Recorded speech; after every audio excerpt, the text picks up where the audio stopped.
Yo, what's going on, Vikings fans? Welcome to the Vikings Now by Chat Sports. My name is Patrick Siepman, and coming up on today's show, we got a massive update on the Jordan Addison situation.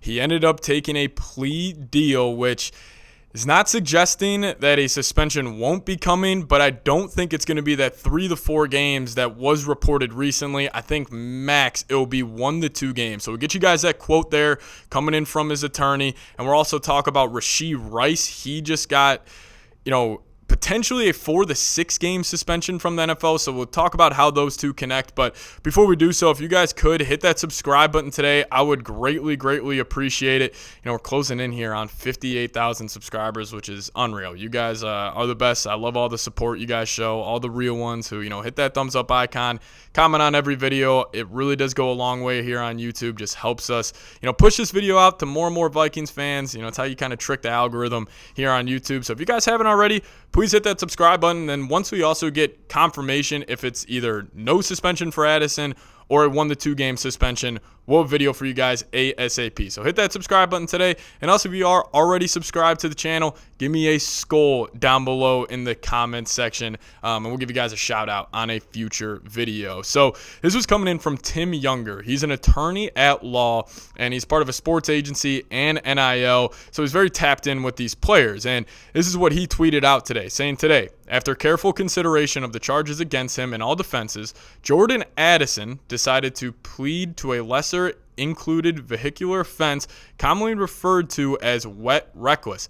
As a result, this is the key part, Mr. Addison will pay a standard fine and complete 2 online courses, after which we expect that his probation will be terminated early in 6 months. Over the past year, he voluntarily participated in MADD events and programs, and after reflection, decided to enter this plea understanding the ramifications of this decision. He has kept the organization apprised throughout these legal proceedings and will continue in his full commitment to be a valuable member of this team. So I see a lot of people on Vikings Twitter just kind of assuming that he won't be suspended.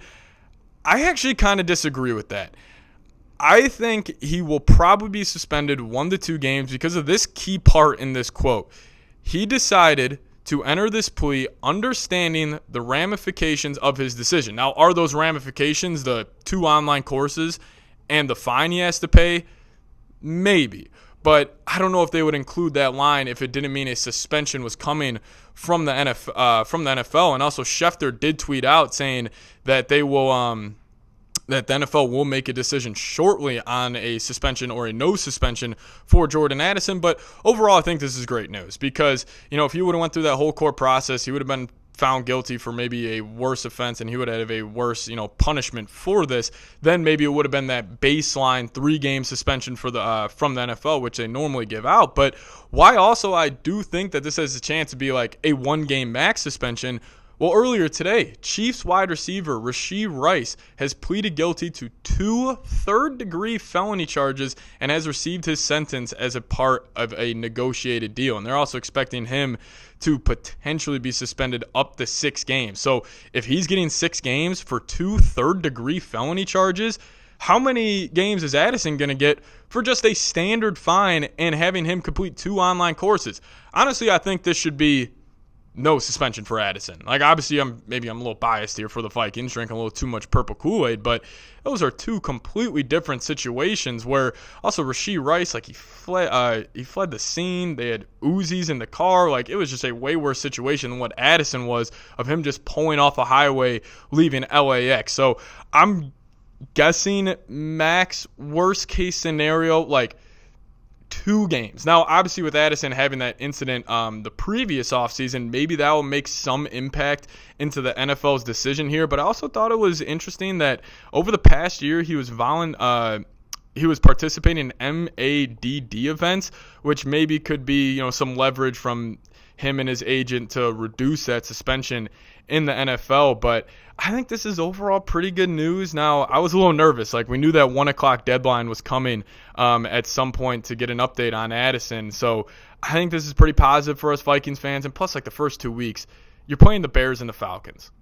it wouldn't be worst case scenario if Addison has to miss those games. Like, obviously, if we were playing, the Ravens or, the Eagles, Commanders, Lions, Packers, yeah, I would maybe be a little nervous in those games. But I still think Minnesota can go into Chicago week 1, even if Addison and Darrisaw aren't there. And what a start that would be to the season, where it's like, hey, we got J.J. McCarthy, youngest starting quarterback in the National Football League, returning to his hometown on Monday night, primetime stage, and we don't have Addison or Christian Darrisaw. But again, I'm assuming Addison, this will be a 1 to 2 game suspension max, and there's also a possibility that he just doesn't get suspended and the NFL does him right. But still, just comparing this to the Rashee Rice, like, I don't know if that would be a good look for the NFL if they're like, oh, Jordan Addison, you're going to get a 2-game suspension, and let's just say Rashee Rice only gets a 4 or 5 game suspension, and Addison just has to pay a fine, take online courses, but Rashee Rice is getting 2 third-degree felony charges. Now,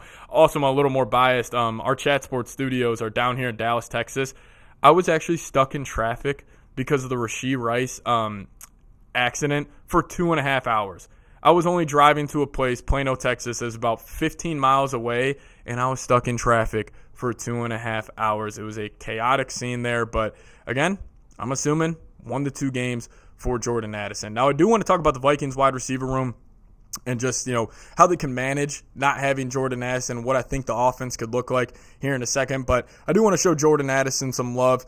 This is a kid. He's growing up. He seems like he's, gotten a lot more mature, and I think he will be a focal point of this franchise. So we're going to take his slogan on today's show.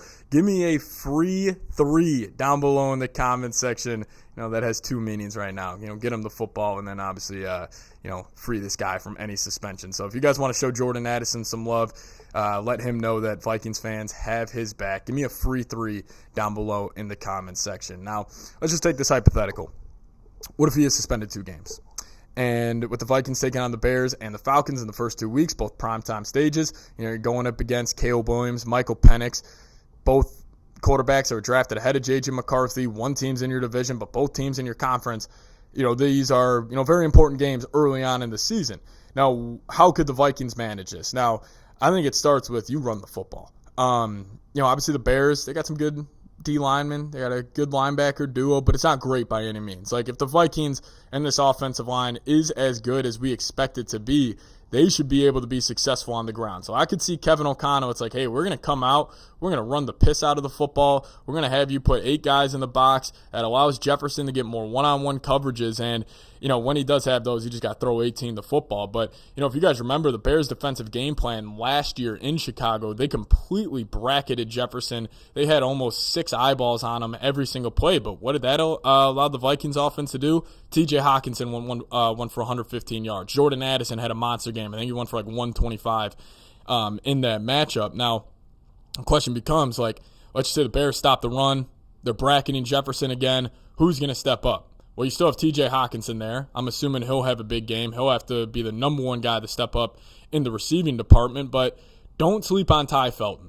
I understand Jalen Nailor's getting all types of love, as he should. He's switching to number 1. These guys look faster when they're rocking number 1 over, 83, which he was rocking previously, but he also added some good frame. But I think Nailor is perfect in a wide receiver 3 role, a more condensed role. But if he has to up that to a wide receiver 2, I'm not saying he can't do it, but I think Ty Felton would be, a better fit in that situation where Ty Felton can do damn near everything on the football field, even diving more into Felton. And we did a full show on him recently. I'm shocked he fell to the 3rd round. This guy is an absolute stud. He has so much juice with the football in his hands. He has great hands as well. He high points the football at a very high level, and you can get him the ball in space, and he is a tough guy to tackle. He's a huge yards after catch guy.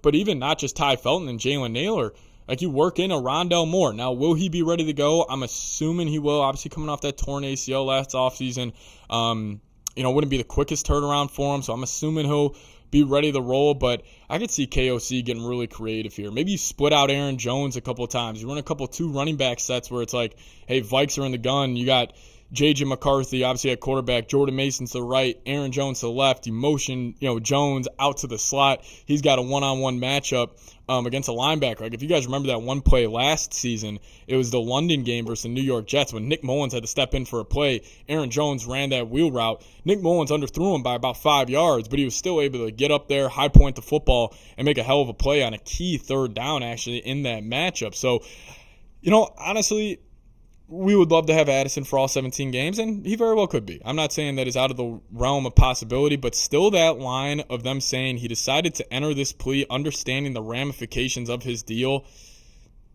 I'm assuming a suspension will still be coming, but who knows? I'm hoping Addison's out there, obviously, for all 17, but even if he's not, I think the Vikings have done a great job of constructing this roster where they have, obviously, top-end talent with Jefferson and Addison, but they have some good depth at wide receiver now. Like your wide receiver 5 is Rondale Moore. That's a hell of a wide receiver 5. Your wide receiver 4 is Ty Felton. That's one of the deepest. I think it's the best receiving room in the National Football League. So, obviously, want Addison to be out there, but I don't think this is worst case scenario whatsoever. But if you guys made it to the end of today's show, we appreciate everybody for tuning in. We'll keep you guys posted with everything. Once we get final news on Addison getting suspended, we'll have a video ASAP. But hey, see you guys next time. Give me a skull down below in the comment section. Appreciate all the support on the channel as always, and see you guys next time. As always, Skull Vikes.